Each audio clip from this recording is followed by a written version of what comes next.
Dear students, welcome to my lecture on the derivatives of hyperbolic functions.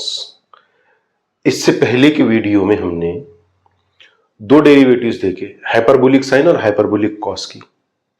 अब इस वीडियो में हम और दो डेरिवेटिव्स देखेंगे, हाइपरबोलिक टेन और हाइपरबोलिक कॉट। हाइपरबोलिक टेन जब प्रूव हो जाएगा उसके बाद अपन हाइपरबोलिक कॉट लेंगे। मैं कंटिन्यूएशन में नंबर दे रहा। प्रीवियस वीडियो में अपन ने हाइपरबोलिक साइन के डेरिवेटिव को 1 नंबर दिए थे, हाइपरबोलिक कॉस के डेरिवेटिव को 2 नंबर दिए थे, इसलिए number 3 for the derivative of the hyperbolic ten यानी tan hx। अगर आपको एग्जाम में क्वेश्चन आया तो क्वेश्चन ऐसे आएगा, find the derivative of y is equal to tan x, x belongs to r। x belongs to r का मतलब x हमारा रियल नंबर है। और क्वेश्चन ऐसे भी पूछा जा सकता, show that derivative of tan hx is equal to sec h square x। Hyperbolic tan का डेरिवेटिव हाइपरबोलिक sec का स्क्वायर आता, ऐसा अपने को शो करना है। दोनों क्वेश्चन में क्या डिफरेंस है?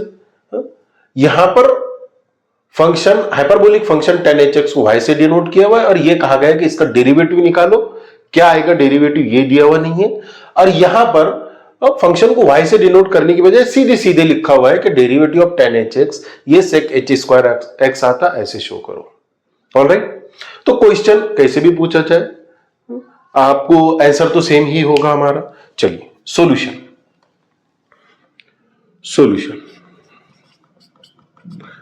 क्वेश्चन ऐसे भी पूछा जाए तो भी अपन लिखेंगे let y is equal to tan hx। और ऐसा भी पूछा जाए, अगर ऐसा भी पूछा गया तो अपन लिखेंगे y is equal to tan hx। अब बार बार इतना बड़ा फंक्शन tan hx ना लिखकर उसको y से डिनोट कर देंगे अपन। अब देखिए बाय डेफिनेशन अपने को मालूम है हाइपरबोलिक tan क्या होता।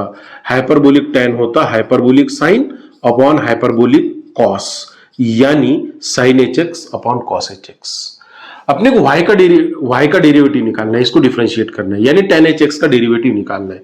तो अपन डिफरेंशिएट करेंगे ऑन बोथ साइड। मैं लिखता, इन शॉर्ट लिखता, differentiating with respect to x, obviously on both side. अब ये इक्वेशन है तो मैं लिखूं या ना लिखूं, मगर हमारा डेरिवेटिव बोथ साइड रहेगा। हाँ, बोथ साइड रहेगा। तो हमारी लेफ्ट हैंड साइड क्या हो जाएगी, dy by dx is equal to left का डेरिवेटिव, y का derivative with respect to x dy by dx हो जाएगा। और राइट में मैं एक मरतबा ऐसा लिख लेता ddx of sin hx upon cos hx। Alright, अब हमने इसको डिफरेंशिएट करना है। ये जो फंक्शन हमने जिसको डिफरेंशिएट करना है ये कोशेंट फंक्शन है। कोशेंट फंक्शन मतलब न्यूमरेटर में एक फंक्शन है, डिनोमिनेटर में एक फंक्शन है। और आप लोग जानते, अगर फंक्शन हमारे पास कोशेंट फंक्शन हो तो उसके डेरिवेटिव निकालने का क्या रूल है, मैं ये यहां पर लिखता, कोशेंट फंक्शन के डेरिवेटिव निकालने का रूल है derivative of u upon v।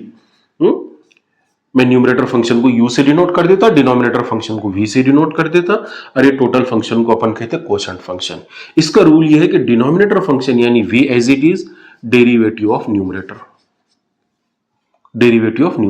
Minus, अब न्यूमरेटर यानी u as it is derivative of denominator यानी v का derivative whole divided by square of the denominator यानी v का स्क्वायर। ये कोशेंट फंक्शन के डेरिवेटिव लेने का रूल है जो आप लोग अच्छे से जानते हैं। तो यहां पर हमारा कोशेंट फंक्शन ही है, बस न्यूमरेटर में बजाय u के साइन है और डिनोमिनेटर में बजाय v के कॉस है। चलिए अपन करेंगे इसको differentiate. Therefore dy by dx is equal to, ये लेफ्ट हैंड साइड है हमारे dy by dx, right hand side है derivative of sin hx upon cos hx, जो डेरिवेटिव अपन निकालना चाह रहे हैं कोशेंट रूल से।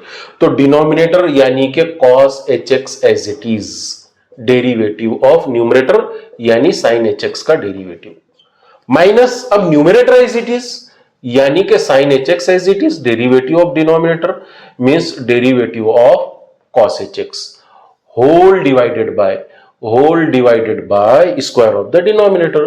तो डिनोमिनेटर में हमारे पास cos h square x, denominator में cos h स्क्वायर x। मैं ये यहां से मिटा देता, इसकी जरूरत हो गई हमारी, which is equal to cos hx और sin hx का डेरिवेटिव अपन ने प्रीवियस वीडियो में पढ़े हुए, sin hx का डेरिवेटिव आता cos hx minus sin hx as it is था हमारा। एज इट इज मतलब जू का कुछ नहीं करना है। और derivative of cos hx is the sin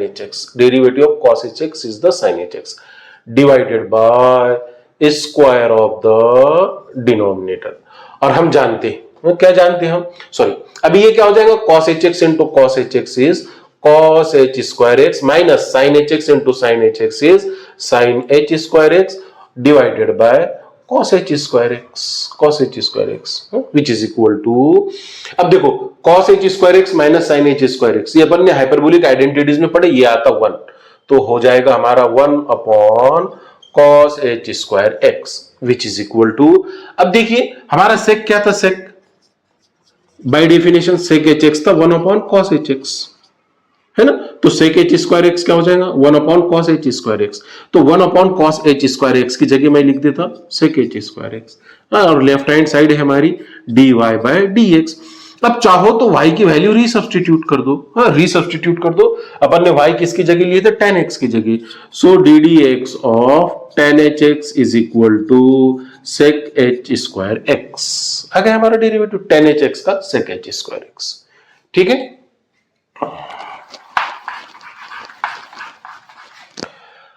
अब वैसे ही अपन cot hx का डेरिवेटिव निकालेंगे, हाँ cot hx का डेरिवेटिव निकालेंगे। अगला number 4, find the derivative of y is equal to cot hx का डेरिवेटिव, हाँ, या फिर show that the derivative of cot hx is equal to minus cosec h square x, जैसे अपन ने tan हाइपरबोलिक tan का यानी tan hx का derivative निकाले, वैसे ही हाइपरबोलिक cot का डेरिवेटिव है, इसलिए मैं ये पूरा रब करने की बजाय यहीं पर करेक्शंस कर रहा, यहीं पर करेक्शन कर रहा। चलिए पिछले मतलब tan के डेरिवेटिव की तरह अपन ये फंक्शन ले लेंगे y is equal to cot hx, cot by definition क्या था, cos upon sine, hyperbolic cot था हमारा, hyperbolic cos upon hyperbolic sine, differentiate करेंगे, अपने को डेरिवेटिव निकालना है y का ऑन बोथ साइड, तो लेफ्ट हैंड साइड हो जाएंगे dy बाई dx, और राइट में भी डिफरेंशिएट करेंगे तो हमारी राइट हैंड साइड क्या हो जाएगी, cos hx upon sin hx, ठीक है। फिर से क्वोशंट रूल आ गया, है ना, और क्वोशंट रूल्स अभी मैंने ये यहां लिखा था, क्वोशंट रूल से डेरिवेटिव कैसे लेंगे अपन, ये मैं यहां से रब कर देता, ये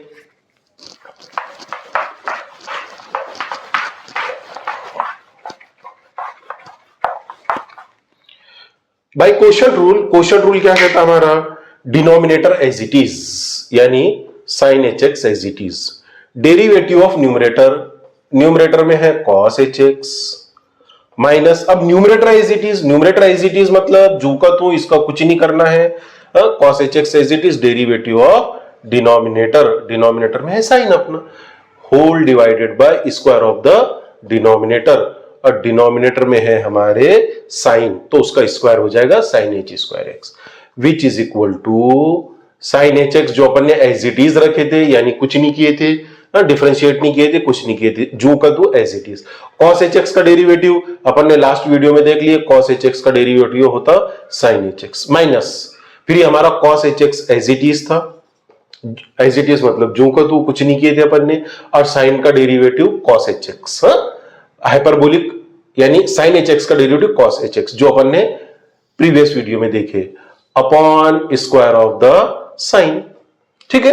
अब ये साइन और साइन का मल्टीप्लीकेशन हो जाएगा, साइन h स्क्वायर x, देखो मैं अगरचे के साइन और कॉस बोल रहा हूं, मगर वो हाइपरबोलिक साइन और हाइपरबोलिक कॉस है, साइन hx और cos hx है, minus cos h square x divided by sine h square x, which is equal to, अब मैं यहां पर एक काम करता, माइनस कॉमन निकाल देता, अगर मैं न्यूमरेटर से माइनस कॉमन निकाल दूं तो cos जो हमारा माइनस का था वो प्लस हो जाएगा, cos h square x, minus sine जो प्लस का था वो माइनस हो जाएगा, upon whole divided by sine h square x, which is equal to, ये माइनस एज इट इज, और हम जानते cos h square x minus sine h square x ये 1 होता, upon sine h square x।